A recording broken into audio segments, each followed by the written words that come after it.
Now we're rolling. Damage Plan MMA podcast. Back again, round 2 for today. Hi, Zach.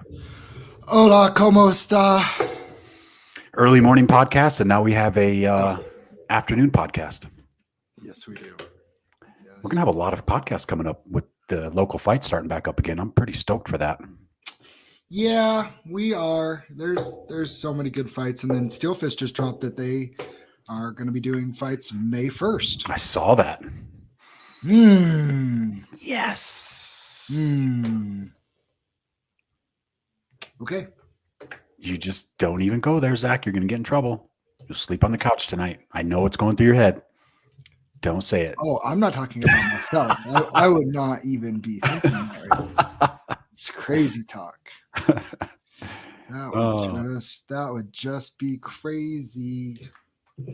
Yeah, I'm excited, man. I'm really excited for again. I know we've talked about tomorrow night's fights a million times, and I'm going to keep talking about them because I ran into a couple guys today that are finishing up their weight cuts, dropped off some shorts, and it's kind of cool seeing the excitement in these guys that haven't done it in a while. You know, like the Steve Sharps, the Jason South, that's had a few years off, and dude, these guys are ready, man. Like these guys are fighters.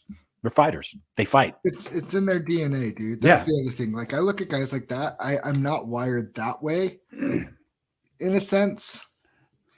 But I mean, I'd be lying if I said I woke up this morning a little bit like I should be fighting tomorrow night. You know what I mean? But yeah.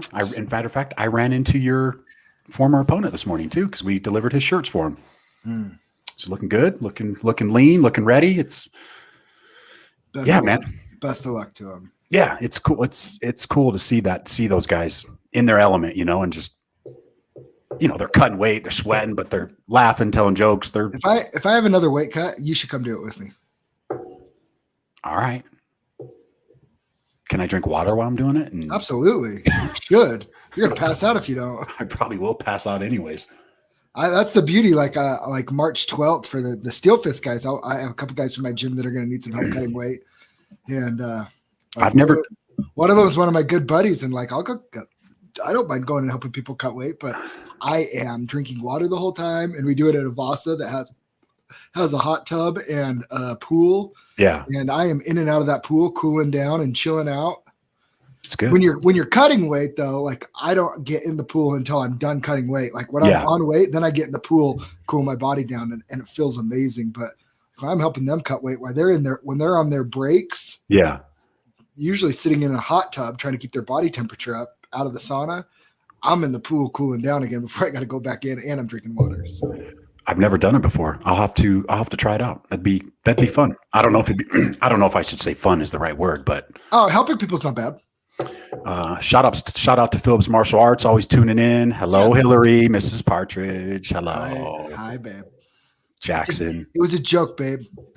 I don't think she was on. I don't think she heard it. That's good. She's gonna listen. She's gonna listen though, and then you're gonna be in trouble. Yeah. Nah, I'm fine.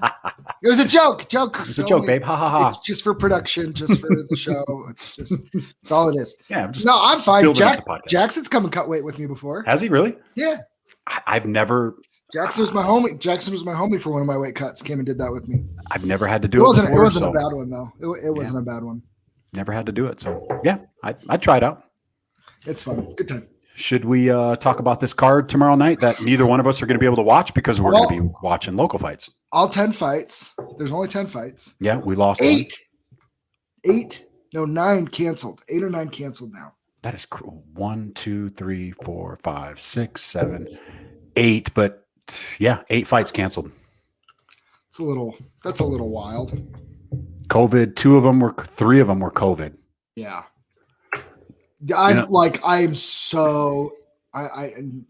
knock on wood.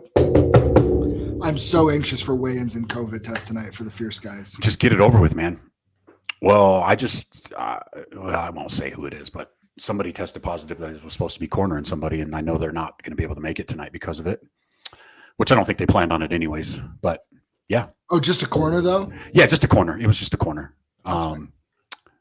Yeah. So no, I don't want to lose fights because I think we've already lost enough. Let's just keep it rolling. Let's see. I mean, Dominic Reyes, Yuri Prochazak.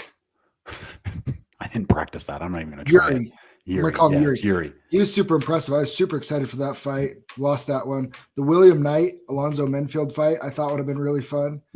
Rafael Sansao was back for his first time since getting slept at the buzzer by Cody Garbrandt. Yeah. We lost. Alex Oliveira lost to 2 opponents, Randy Brown and then Kurmagomedov today. Yeah, he was sick. Gomedov was sick. Yeah, just bummers. Just bummers. Yeah.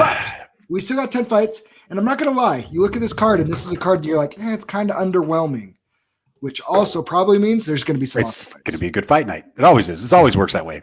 Yep. It's kind of like last weekend. Everybody's betting against Derek Lewis, and he freaking KOs blades. Man, still can't believe how wrong I was. I told you this. I don't think I was super wrong. Yeah. All right, let's start this off. We got Dustin Jacoba, who just beat our boy Justin Ledet back in January, fighting Maxim Grishin in the 205. So Grisham, if I'm not mistaken, I saw that he missed weight. I just don't know by how much, and I couldn't find it before we jumped on the podcast, but I did see that he missed weight. Okay, so let's see. UFC Fight Night results. Ton of experience with Grisham. Because you know what? I know that everybody likes Dustin Jacoby, and I do too. But if you look back at Maxim Grishin, I don't see why he's the underdog here. I don't know. I don't see it. I think because Jacoby's maybe fought a little bit better competition would probably be which way I would lean on that. Because he's on his second stint in the UFC, right? He was back on. Maxim Grishin missed weight by 4.5 pounds. Yeah, probably not the best look. If you're trying to make a statement in the UFC, doesn't look good. I think he's the only one though. I thought there was a female that missed too, but I could be wrong. Let's see. Yeah, it's an interesting fight. Jacoby jumps back into the UFC. He gets a contender series win back in August, then he fights Justin back in October. Fights Justin Ledet and beats him with leg kicks and punches. Yeah, but I don't understand how you can say that Grishin was the other guy hasn't fought the better experience, or Dustin Jacoby's the better experience. Grisham's only loss in the UFC is to Marcin Tybura. Yeah, it's not. I mean, and then his other loss before that was in 2016 to Ankalov, who's now a top 10 guy in the UFC. Yeah. And then outside of that, those are his only 2 losses since 2011. Yeah. I didn't like the way that he looked against Tybura. I wasn't too impressed with him. Tybura makes a lot of people look bad, though. Yeah. Remember how bad he looked made Greg Hardy look? Yeah, well, it's Greg Hardy. Yeah, but Greg Hardy still is pretty powerful guy. That's true. So who do you got in this fight? Dude, I'm kind of leaning towards Grishin. You're getting plus money with him. You're getting plus 157. I'm looking on UFC MMA odds, and Justin Jacoby's a minus 167. Minus 167. Man, I mean, yeah, kind of like I just feel like you know what? No. My gut says Dustin Jacoby should win. I agree. And I'm going with my gut. But I look at the resumes and I feel like I'm like, why am I betting against Grishin here? He's more experienced. He's more well-versed. He only loses to top 10 or top level guys. Is Dustin Jacoby a top level guy? I don't think so. Yeah. I'm like, I'm super conflicted right now. I think, all right. So are you officially taking Jacoby, or are you? Yeah, I'm officially taking. No, I'm officially taking Grishin. Grishin. All right. I'm going back and forth. I keep going back and forth. Final answer, Grishin. Maxim Grishin. I am going to go Jacoby, and I actually think he finishes him. I hope you're right. Late second, early third round is what I'm going to go for on Jacoby. I hope you're right, but I just look at a guy who. I just look at a guy who's. It's a tough one, man. One guy only loses to top tier guys. Yeah. And then the other guy loses anytime he faces top tier guys. And how much do we really know about Jacoby since his comeback? I mean, obviously he gets the Contender Series wins. He beats Justin Ledet. I mean, as he hasn't really been kind of tested since he's been back. I mean, we really don't. You know what? I feel good about my Grisham pick now. I feel good about it. I like your thinking. I'm just going to stay with my pick. You have to. That's our rule. All right, we'll go to the next one. This one should actually be a really good fight. Ronnie Lawrence and Vince Cachero. And looking at the odds here, you're going to get Ronnie Lawrence is a -155 favorite. The comeback on Vince Cachero is +145. What do you like on this one? I like Vince Cachero. I like the underdog again. He has a little bit more experience, and he has a little bit more. He had a rough go at the end of LFA.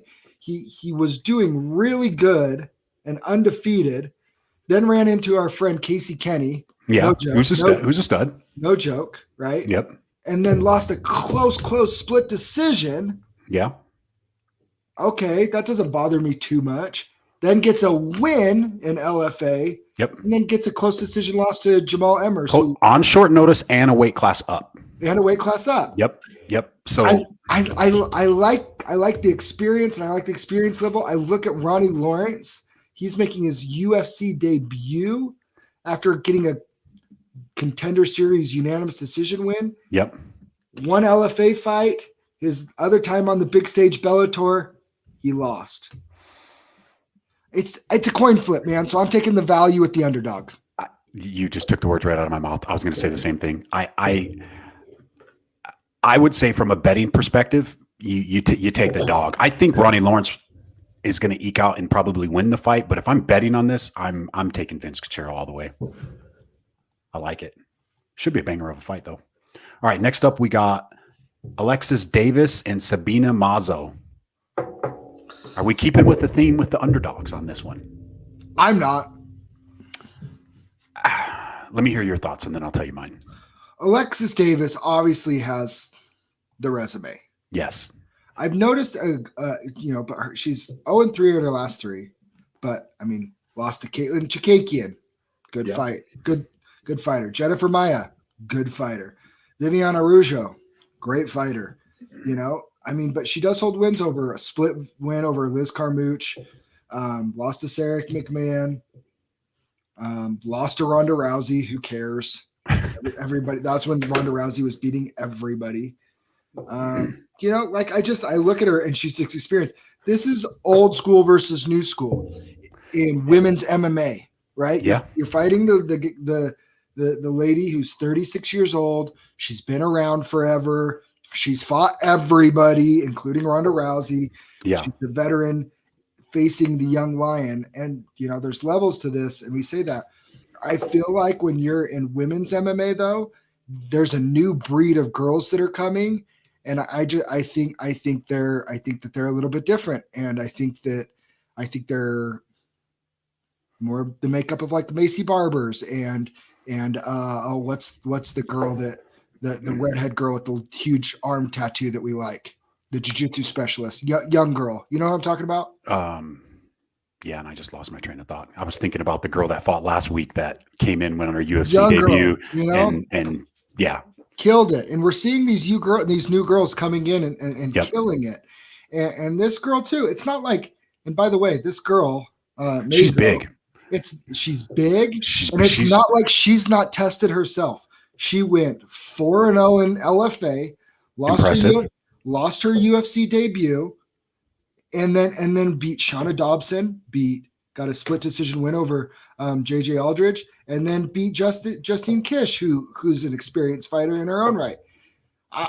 I think Alexis Davis, even though she has half the fights or a third of the fights, I think she's battle tested at this higher level. Yeah, just as much, and I think she's a big favorite for a reason, and I think the odd makers were pretty right on with this one, putting her as a 2-1 favorite.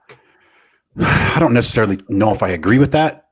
I didn't agree with it until I watched the face-off this morning, and that made me change that made me change my pick, and I'm going with Sabina Mazzo on this one. Like she just looks physically impressive. She's the bigger fighter. She's longer. She's younger.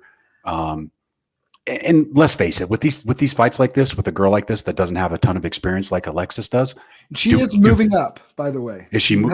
She's been fighting at flyweight, but she is moving up to which is more her natural weight class. If you look at her body, like she's probably huge. Struggling a little bit. She's a big girl. She's huge. So I like it, and I mean, maybe we take the over on that one if you're going to bet it. What's the over on that one? What is the over on that one? I don't think we see a finish in this one. I don't think so either. Nah, the over is minus 360, so it's Mazzo wins by decision. On our other book, if you look at the lines on this, they have a Mazzo by decision is minus 110. That's probably the way to go. I like that. I like that. If you're going to bet that, then that's the way to go. I like that one a lot. Next up is Alexander Hernandez and Thiago Moises. This should be a good one too. This should be a really good one. I think this is my lock of the night. I've seen this a couple times, a couple different people, and I think I know which way you're going. Talk to me. What do you like? I think Alexander Hernandez is on a mission to make a name for himself in this division. I think he has a very bright future, and he showed it. He showed it early on, and he kind of ran his mouth a little bit. And Donald Cerrone had to humble him a little bit. Yep. But I mean, he lost a close split decision to our boy Jamal Emmers, again popping up on the local regional scene back in 2013. Went on a tear, RFA, LFA, beat Benelli Dariush. That's impressive. It's impressive. Really impressive. In his UFC debut. And I was there in attendance that night for that in Las Vegas, and maybe that makes me a little bit biased towards him, but I think he you got to remember he lost to Drew Dober, right? Yes, in a banging fight. But he was outclassed. And he recognized that he was outclassed. Yep. And he picked up and he moved his camp up to Colorado with Drew Dober. Yep. And now he's with Factory X Muay Thai up there, and getting those looks with those guys, and he looked like a monster against Chris Grutzmacher. Yes, and Chris Grutzmacher is not the most skilled guy in the world, but he's tough and durable, and he mowed him down. Yeah, knocked him out violently, and I just think he leveled up, and it's what you like to see, and we've talked about it before. It's the Dan Hooker, it's the Dustin Poirier, it's that track, right? 2 or 3 steps up. One step back, 2, 3 steps up, 1 step back. Yep. It's how they respond to those losses and showing where and how they grow to those losses. And I really like Alexander Hernandez, and I think he's found something, and I think he's ready to make a run through these guys that I think he pretty much beats everybody in the lightweight division that doesn't have a number next to them right now. I think he is right outside the top 15 and going to be knocking on that top 15 very soon. No knock on Moises, because I think he's a good fighter too.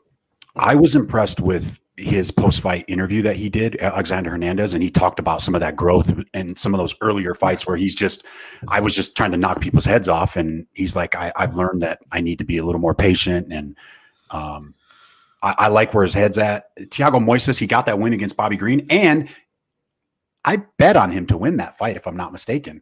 Yes, and when he was a huge underdog, and you were so let's face annoying with it, and it was a bad judge's decision. It was a bad judge's decision. Let's face it. Like, I mean, if you look on the website where it shows what the judges and what the MMA media members are saying, everybody's saying Bobby Green won that fight. And even I was even texting you, being like, shouldn't have took it, shouldn't have went that way. You thought he lost. I thought he lost 100%. I'm like, it's over with. And then when they called him winner, I'm like, all right, I look like a genius. All right, this next fight should be this is the first fight on the main card. Alexis Caceres and Kevin Grimm. Did I say his name right? Caceres, yeah. Bruce Leroy, Kiss My Converse. Have you seen that movie? Yeah. I like it. He does look like him. He does look a lot like him. Oh, yeah, he does. This is an interesting fight. Very interesting. Very interesting. I mean, I flip a coin? Well, if you're flipping a coin, then you're going with Kroom because you're getting a lot of value there. Caceres is almost a 2-1 favorite. Yeah, he's minus 178. Looks like a little money is coming back in. And it's plus moved. Plus 167 on the comeback on Kevin Groom. Yeah, no, see, I have Caceres is at minus 200, Groom at plus 165 on where I'm looking. So it depends on where you're looking.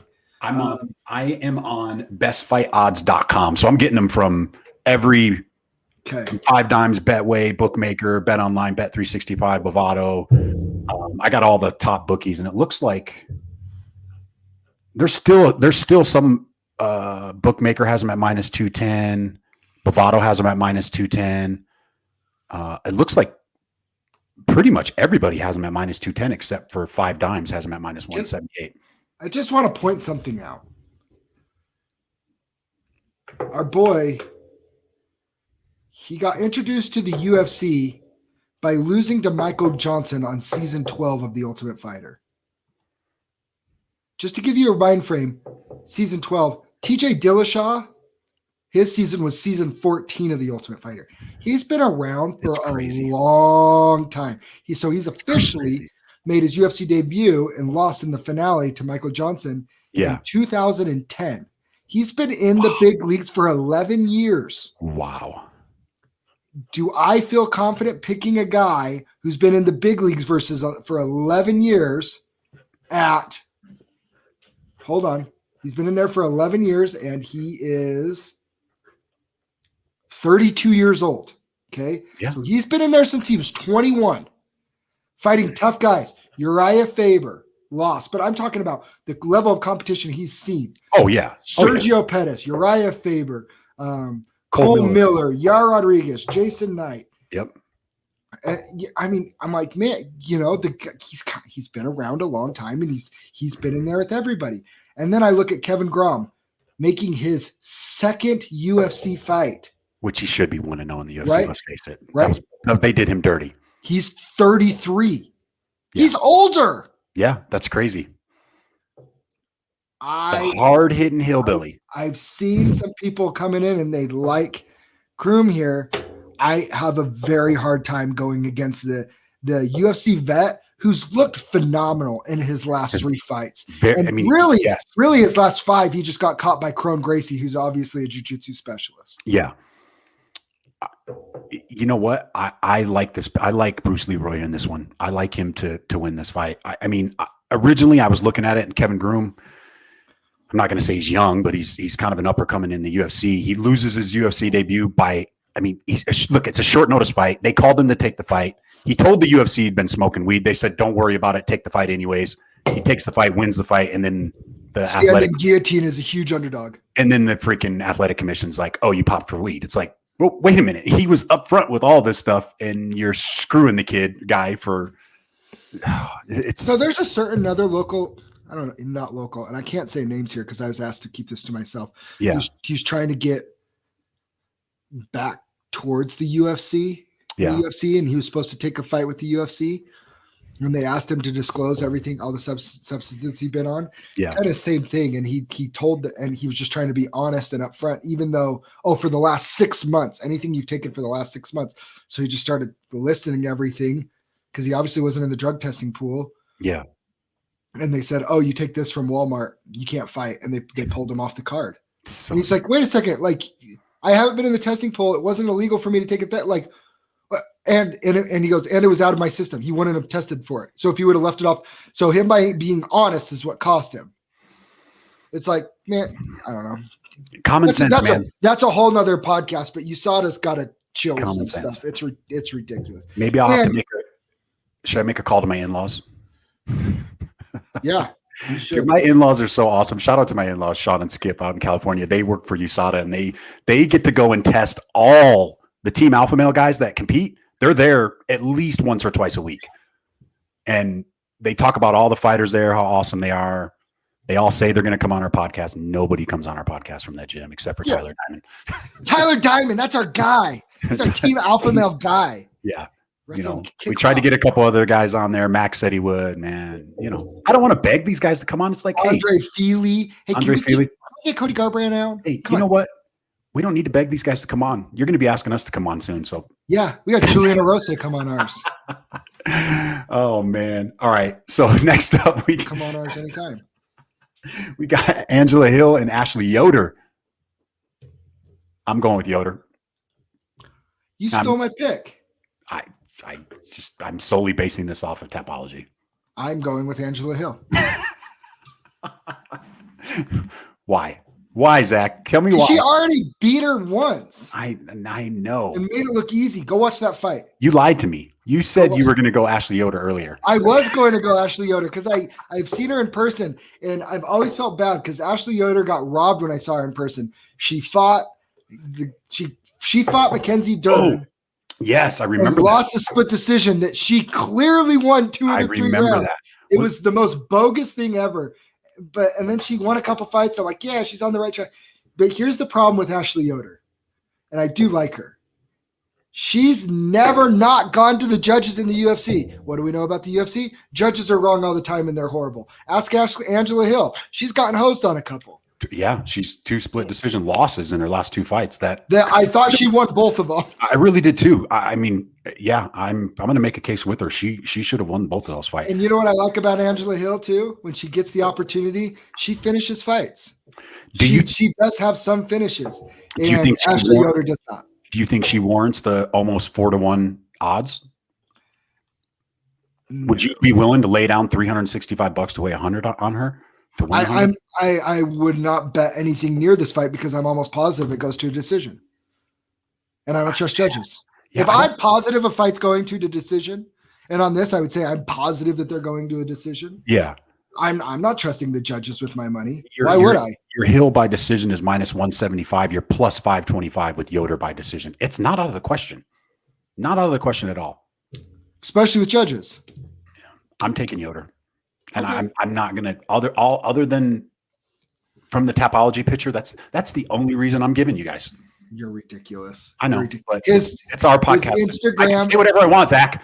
His Instagram is @laporte.fitness. It's @simperfit_nutrition. Sorry. I wasn't trying to give it out like for real. It's on our show notes. I put it on there so people can go after him, people. Go after him. Canceled Laporte.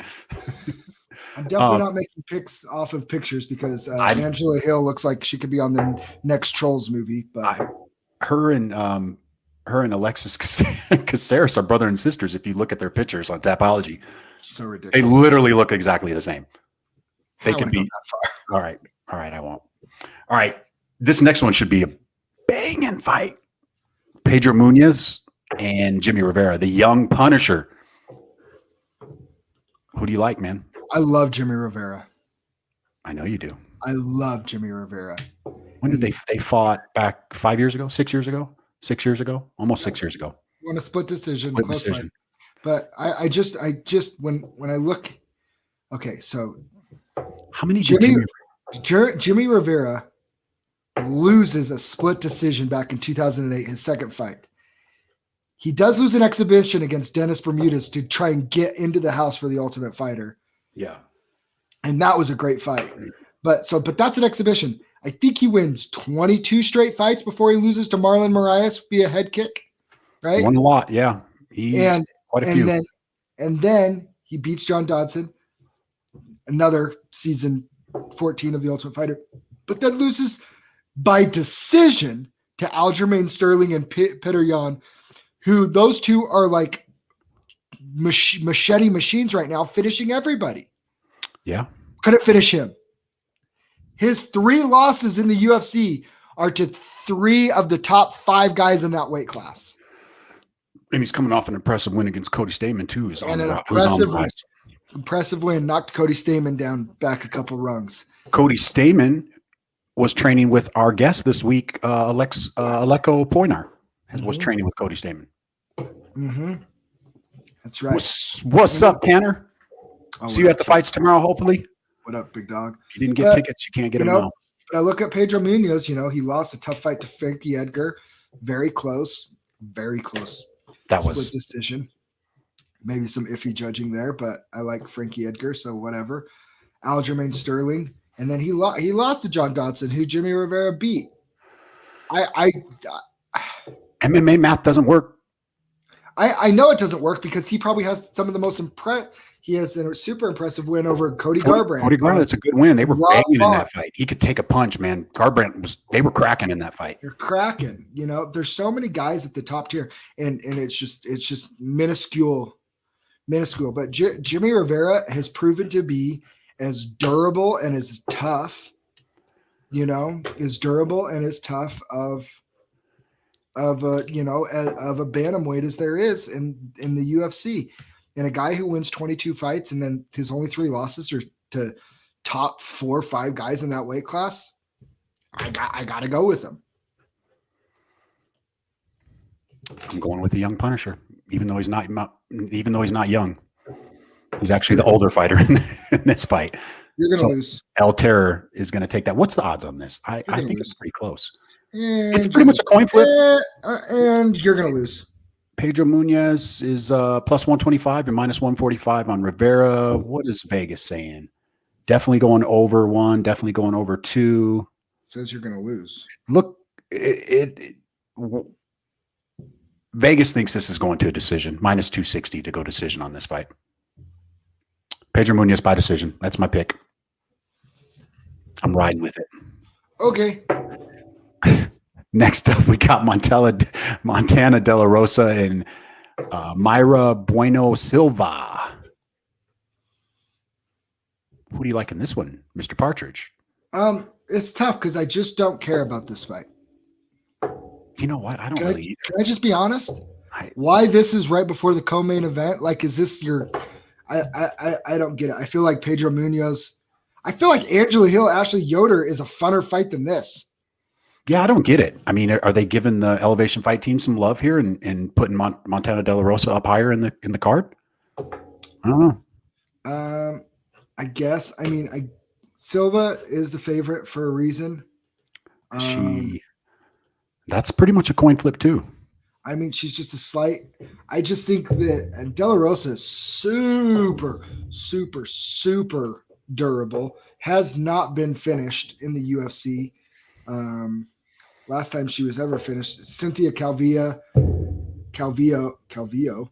in LFA finished her off, and then Mackenzie Dern, Omoplata choked her, which is pretty crazy. Yeah. But other than that, she just loses decisions. She's super durable.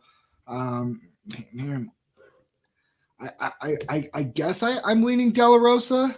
I'm leaning De La Rosa. Let's just go with that. I'm going to go De La Rosa. What's by submission? Silva by submission is plus 340. Silva or De La Rosa? Silva by submission. That's who you think? Yeah, I mean, I could see it. She wins a lot by submission. Yeah, she's got an armbar, 2 arm bars, ninja choke. What is a ninja choke? Okay, I was about to ask you. I don't know what a ninja choke is. I don't know. You're the one that does jujitsu. I know. What does that tell you? It's probably pretty crazy. Somebody watching, please tell me what a damn ninja choke is. I'm going to have to YouTube this and watch it. I'm YouTubing it right now. What is a ninja choke? Hey, look, you can flip a coin. If I'm betting this, I'm either taking this fight goes the distance, which, oh man, wins inside the distance, but I'm gonna stick with. I like Silva by submission. Dude, stay as far away from this as possible. You don't know what's going to happen. Well, I'm not betting on any of these fights. I'm speaking this from an outside perspective. If I'm betting, I'm not going to bet on these because I'm not going to be watching them tomorrow. I might be streaming them on my phone, but come on, I'm going to be front and center tomorrow. This guy's ninja choke. He's ninja choking him with a gi, so I'm not sure how she pulled off a ninja choke. It's not the one where you put the forearm in the throat, is it? No. A ninja choke. He's choking him with his gi. I've had that happen to me before, rolling in a gi. Yeah, I don't know, dude. That's impressive. So we're staying away from this fight. You flipping a coin? You go De La Rosa, I'll go Silva. Yeah. All right, we got the co-main event: Nikita Kolov and Magomed Ankalov. Ankalov all day. I'm all over Ankalov. I like that kid. He's a monster. I mean, he just starches in Kutaluba in the first round back in February of last year, and then Kutaluba said it was I still think he was going to get knocked out, but let's face it, it was a horrible stoppage. And we saw what was going to happen back in October because he did get knocked out in the first round. Oh, starched him, left no doubt to it. The other thing is, too, I mean, he is 1 second away from surviving a triangle with Paul Craig from being undefeated. Yeah. Paul Craig chokes him out with 1 second left. He's a problem. He's a problem at 205. Oh, it doesn't look like it's going to happen, but I mean, I think he's one of the few guys that could give Jan Blachowicz a problem. If Jan retains the belt. He's not. You don't think so? No, I do not. I can't wait to talk about that one. I can't wait. Dude, hey, before we talk about this, we talked about this the other day. Your internet connection sucks. Put the pin down, Zach. Put the pin down. This one doesn't click, Jason. Hey, okay. So I want to bring this up before we talk about the heavyweight fight. So there was a comment on Twitter or Instagram or whatever, social media, that somebody was saying, Brendan Schaub said that if Izzy beats Jan and then goes up to heavyweight and beats John Jones, he's the GOAT. Mm-hmm. You agree with that, right? I do. I don't know, man. Why not? And I kind of went back and forth in a nice way with a couple guys on Instagram. You don't go back and forth nice with it. I really was because I was trying to be respectful, and I can see people's point in this. Like him moving up, that's impressive. Moving up 2 weight classes, but one, he's a freak. Like he has the frame to be able to do that. One, mm-hmm. 2, that's a lot of ifs, man. You're throwing out there. One, he's got to beat Jan. One, Jones still has to fight at heavyweight. Still has a high chance. But John has 15 title fights in a row. Mm-hmm. It's hard for me to give a guy that will have, what would that put him at? 8 if he wins? 6 or 8, somewhere around there in a row. Let's just say he beats Blachowicz and then he beats Jones. That would put him at 6. Probably 6. It would have put him at 6. I just don't think the duration there is. And the one guy was like, well, if he does it in a shorter time than John's, because John's been doing it for a longer duration. But dude, 15 title fights is just in the UFC at light heavyweight. It's a good argument either way. I don't think it's hard to overcome, but you know what overcomes it? Winning 3 straight title fights in 3 different divisions. And you could even make an argument that John doesn't even come close to an accolade like that. But you could look at John's resume is filled with Hall of Famers. Izzy's not really fighting Hall of Fame guys at the 185 division. The 185's never really been. I mean, it's never been what the light heavyweight division's been. Like John Jones is beating guys in there. I mean, well, that's because Anderson Silva cleared it out again. Yeah, it's just a really interesting argument because I really do see both sides, but I'm just like that just holds a lot of weight with me, man. So let me to keep fighting at that high of a level for that long in that many title fights. Like, who else has done it even close? Silva? How many title fights did Silva win? A lot. 10, 11? Yeah, I think it's 11 or 12, something like that. Let me just preface this by saying, when you're talking about greats, we're talking about Khabib's resume, we're talking about John Jones' resume, we're talking about if Izzy gets there, his resume. Yeah. Undefeated fighters, and I do consider John Jones undefeated. Nobody's ever beat him. Everybody does. Right? I think right? everybody. So the only thing that John Jones can't beat is a drug test. But all those, and then you can throw in GSP's resume if you'd like, Mighty Mouse's resume if you'd like. But when you're talking about the greatest all time, you are splitting hairs 100%. On a micro level. 100%. Right? We're just hypothetically speaking. I am not trying to discredit what John Jones did, because what he did might be unarguably the greatest resume built in MMA history. Resume. I will say Khabib to me is my goal only because of the way he's won all of his fights. He's been so dominant, fights. Like title fight, not just title fights, every fight he's been in. Well, there is one. There is one. That you watched it? Trouble? Which one? No, a lot of people think there's a fight that he lost. Really? His first fights in the UFC. I didn't see that. Was it? You haven't seen that? I don't think I've seen it. The way he beat Poirier, who's arguably the champ right now, if he retires. So you got Poirier. He beats Poirier. He beats McGregor, who at the time was regardless of whether he was ready or not, he still beat him. And then he freaking just demolishes Gaethje, who everybody said was going to be the guy to do it, and he just steamrolls him, man. So Khabib, it's like who do you like? It's really there's no right or wrong answer in this. Like it's there isn't. It just depends on your criteria. Yeah, exactly. There you go. And I would put, if Izzy wins 185, beats Jan Blachowicz, goes up to 205, beats Jan, and then goes subsequently straight up to heavyweight, and then and beats Jan, and would kind of be holding 3 titles at once, undefeated. I just don't see that. Now that's the other question: is will it actually play out, and will we be able to see the opportunity for it to happen? I'd say it's very unlikely, because there are so. Does Jan have the power to knock out Izzy? 100% he does. Stipe Francis could knock out Stipe, and then Francis could knock out John Jones, and that show is over. Stipe could beat Francis and retire, and then what? John Jones is fighting a vacant belt against who? Serial Gane. I mean, whatever. But anyways, I'm going to go back to this. Go watch the Khabib fight versus Gleison Tibua. Oh, I did see that fight. Dude, wait a minute. It's close. Gleison was, first of all, he was juiced to the freaking gills in that fight. Juiced all the way. Just jacked. Like he was freaking enormous. Pre-USADA. He was on all the super unleaded gas. Premium. What does Joe Rogan call it? The Mexico supplements? Yeah. All right. Yeah. All right. Anyways, I just had to throw that in there. I was just, yeah. If that all plays out and somehow he wins 3 straight fights at 3 different weight classes, 3 title fights, 3 weight classes in a row within 15 months, like how can you not say that? To say, hey, I can bounce anywhere from heavyweight to 185 and I'm the best fighter at all 3 divisions. I mean, come on, dude. He'd make a damn good case. I just don't. The only person I would see him being able to beat at heavyweight if he went up there in that quick of a time would be Jones, because I don't see him beating any of those bigger guys. I think he beats Stipe. I don't even think he beats. Well, maybe Stipe now. A couple years ago, no.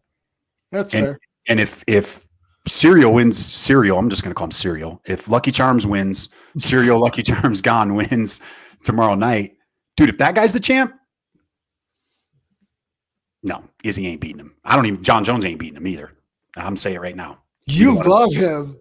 I was impressed, man. I was really impressed with the way he looked good, man. He was fluid, footwork, like the way he moves like a heavyweight. The way he moves for his size is freaky. And we're talking about the main event now, so we're just going to go right into it. And if you look at his record, he's got 3 submissions on his belt. Yeah, he's well-rounded. And he's known to be a kickboxer. Yeah, he comes from a kickboxing background. It's why he looks so good, but only has 7 pro fights. He's coming from kickboxing. There was a stat that I read, and I'm trying to find it now, and I can't. Where did I write it down? There was one. It was okay. So he's the only fighter. There's only one other fighter in the UFC that has headlined a UFC card, a main event on a UFC card this quick, and it was Eric your boy Andrews. Serial Gane, Eric your boy Andrews. He got a headline in his second fight as well. No, his main event. Oh, really? Yeah, he got a main event. I think it was in his second fight. Your boy Eric Andrews against. I'm looking at it now. It's Anders. Yeah. Yeah, Anders. Yep. His third fight. So by his third fight, he got a title. Was it a title shot against Machito? No, it was a main event. But it was a main event. Yeah. So Gane is the only other fighter in UFC history to be within his first 3 fights to headline a card. That's impressive. Yeah, it is impressive, and it's kind of the perfect storm. He's getting the perfect push by the UFC. I'm super talented, and he's deserving. I'm not trying to say that he isn't, but I actually think that Rozenstruik is the most overrated heavyweight on the planet. Do you see a way for him to win? Because I've been Sure, he could catch it with the punch. He can crack. He's a kickboxer. He could crack, but he's just, I'm just going to go back to the Overeem fight. Yeah, he can get outskilled and outtouched, and I think Gane, or I'll figure out how to say his name at some point. I think Gane has a more fluid and striking, very similar to Alistair, and I think Gane can measure him and kind of pick him apart for 5 rounds if he wants. What'll be interesting is where Rozenstruik will have to win this fight is if Gane kind of opens up and feels like he hurts him and tries to come in for the kill. I could see Rozenstruik landing like a counter shot or something and putting him down. But I don't see that happening. I don't see it happening. I'm saying, you asked if there's a path for victory for Rozenstruik. Yeah. That's probably it. And if you're Gane too, just take him down, dude. I mean, with as calculated as he was in the JDS fight, I mean, you talk about patience. He did it all, man. I was going to look at the over in this fight. Ooh, I mean, it's definitely going over 1.5. Odds at over 1.5 or 220. I don't really like those. So on our other site, what's the over 2.5? It says round 3 starts as -140. You could go over 2.5 on some sites, which it looks like only 2 sites, 3 sites. Sportsbet, Betway, and 5 Dimes have it over 2.5 at -110. That would be my play if I was betting on this fight. Does he really warrant? Does Gane warrant this -240? Absolutely. You think so? Yeah, I think he's vastly more skilled than Rozenstruik. I think Rozenstruik's just a big, strong guy. If his hands land, he knocks you out. But then you saw that there's always a bigger fish, and Francis Ngannou is just a little bit bigger and stronger and faster. Yeah, that's actually the fight that I actually see Gane not really struggling a whole lot until he fights a high-level skilled guy like I think Ngannou, who has some attributes. If he wins this fight, I think Alistair makes a lot of sense for him. Even Alistair coming off a loss? Yeah. Dude, he's got to. I mean, he's got to earn his way.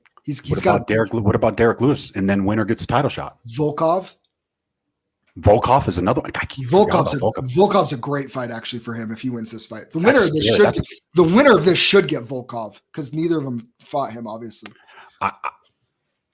Then where do you put Derek? Do you put Derek Lewis against give him Overeem? And then put the winner of this, and then put the winner of this to Volkov, and the winner of that faces the winner of Jones and whoever. That's the problem is we have no idea what the heavyweight division is going to look like. Stipe could win and retire, and then if Ngannou wins, do they run it back and do another trilogy? No, I think Jones is getting that shot, the next shot. If Francis beats Stipe, they're going to make Stipe take a hike and go sit. My bet is Stipe's done if he loses. My bet is he's done if he wins. I don't know. It's tough, man. Yeah. I just don't think they're going to keep Jones on the shelf that long. And do you want to throw Jones in there with a guy like Jones Gane or Volkov? I mean, Jones isn't fighting for anything less than a title. So that means he would have to wait until, I mean, what are they probably going to have that fight in the fall? Well, you know what? Let me retract that because DC beat Stipe. Yeah, DC beat Stipe, and then he went and fought Derek Lewis, and then they rematched. Twice, right? Twice. Yeah. So maybe if Francis wins, Stipe says, cool, I'm going to take another 9-12 months off, and I'll let Francis beat John or whoever, and then I'll come back and we'll have our trilogy. All I know is Jones looks freaking huge right now. Oh, he looks thicker than a Snickers. But he looks great. He looks great. Not fat. He looks. Dude, the guy's an athlete. His brothers play professional football. This is all I want to see with John Jones is I want to see the killer John Jones come back. I don't want to see if he because here's the other thing. If he goes to heavyweight and he thinks he's just gonna just outscore guys and just kind of touch and move and play that distance game with them and stuff like that. I'm not saying it happens in his first fight, but he will get his lights put out eventually. I agree. This is people like that don't, I shouldn't say understand this. I think most people understand this. Stipe is widely regarded by most as the best UFC heavyweight champion. Right? Yeah. Widely regarded. Yeah. Okay. He defended his title successfully 3 times, and that's the record. Heavyweight's no joke, man. It just tells you it's just a matter of time before you get caught at that size and that weight class. And if John thinks he's going to go up to that weight class and just do what he did at 205, I think somebody puts his lights out. I think he has another one. I don't know, man. He's another one. He's never even been hurt. He's one that you could say if he comes in and that challenge is there and he knows it's there, which I kind of think he does right now. Oh yeah, that's why he wants to get paid. And he wants to get paid, and I think he's going to be ready, man. I think he's going to be ready. So do I. And I'm actually excited about it because you got to understand something. I crap on John Jones a lot. I make fun of him a lot, but it's because I'm pissed that we haven't been able to see the level of greatness that he should have been able to bring to us. Is that fair? Yeah. Right. He will always be. Isn't this crazy? He's never lost, and he's still going to be more remembered for being a screw up than an all-time crazy. Great. It's crazy. Social media is a ruthless place. So's hitting pregnant women while you're under the influence, dummy. Yeah, that doesn't help. That does not help things at all. And it's not just that. Sorry, I got to take off my hoodie because I had to take a little hot in my office too. But it's not just that. It's the freaking fact that what's going on here? Oh, it's the freaking fact that John Jones has the potential and has the ability to undoubtedly the time off that he's taking. He could have already cemented himself as the GOAT and with an untouchable resume. And it's pretty dang near untouchable right now. But if he doesn't take the time off that he has and had been actively fighting through all that time, his resume would be untouchable right now. Untouchable. He should probably have 5 or 6 more wins under his belt. He very well should. Well, I'm excited. Fights tomorrow. I'll probably be streaming them on my phone while the fierce card's going on. Yeah, I don't know if you're gonna have enough service in there. Oh, that's a good quote. Don't they have Wi-Fi in there? The Mavic Center? Yeah, they gotta have Wi-Fi in there. They gotta. It's too bad we I wish we could do a breakdown with that card. I don't want to do a picks though. We'll do picks off the air. Well, I wouldn't mind doing a breakdown. I know we don't have time. Yeah, we don't. Yeah, we're running. 2, the breakdown is from us from a Fearly standpoint, but the problem is we have personal relationships with a lot of those guys. Yeah. And I would say I would consider opponents friends in a lot of them. Oh yeah, I think pretty much everybody that we've had on this podcast, the whole Utah fight community, obviously we're cheering for our guys, but we've had on a couple studs from out of state too that I've followed now. There's one fight that I'm openly biased about, but I think everybody knows what that is. Yeah, we've talked about that one. I did think it was funny. I just have to say, shout out to Jerome Hatch, man. I love that guy. I posted a picture of Zach Cavender. Because look, Jerome knows we sponsor Zach. Zach's been our team day one guy. He's our boy. I post a picture in there saying "Let's go" on Instagram. Jerome Hatch messages me and says he's going to get his ass beat tomorrow. I love that guy, man. I was like, hey, I love both those guys. And what I love most about it is every one of those guys are respectful enough. They'll win or lose. They're going to shake hands and walk out of there with respect. And I love that about this sport. There's one guy that if he loses, I think he's going to have sour grapes. And I wouldn't consider him one of our guys, but it could be interesting if the certain someone loses. I'd be talk about it off air if you're. There's a couple. Sure. Yeah, there's actually 2 on there that I think that could be there, but we'll see. Anyways, I mean, I could go through that whole card, and I got nothing but for love for a bunch of those. I mean, Bobby King, Steve Seiler. Like, I don't have a dog in that fight. I've got equal respect for both of them. It's going to be awesome. We have a lot of the guy, Steve Sharp. He's a local guy here. Props to Dunkel for coming into enemy territory and coming on the show. Yeah. Jason South. I'm good with Jason South. We're obviously cheering for Jason. We got the local guys here and stuff too, but it's not because I don't like the other guys too. Yeah. We got Rich Ramirez and Trevor Bradshaw, which we already talked about. Love both those guys. Yeah. Joe Haro, Nate Owens, Lehigh. I forgot we keep forgetting we have Lehigh on this card too. We're obviously rooting for Lehigh, our boy Lehigh. Thomas T Train and Alexis Pointer. We had Alexis on. We didn't get Thomas on, but Aleko, I like that kid, man. Yeah. We got Marco Sanchez on the card. We're obviously going for Marco Sanchez. He's fighting out of state guy. Your opponent is actually, there's some ties both ways on that one, because didn't Casey train with you guys? Casey trained at one hit before I got there. Yeah. And he'd been back there. He'd been back there once, but now he's a big Muay Thai guy. And when he comes back, I think he trains with Bobby King and Koa. That's a good fight, man. I mean, I will say this. I'm going to be respectfully critical about both of those two. Yeah. How is this not a pro debut fight for both these guys? I have no idea, because it should be. Johan's been around for a long time. Yep. Casey's been around for a long time. He's ready. I mean, each preference. I mean, I was ready to fight Johan as an amateur, but I don't think I was ready to go pro yet either. But I feel like Johan it's right there. I mean, I think this is a good chance that this is Johan's last amateur fight. I think so too. But and Casey, it's like that dude. Like, if you go look at his topology, I think he's been an amateur for like 8-9 years. It's like, bro, what are you waiting for?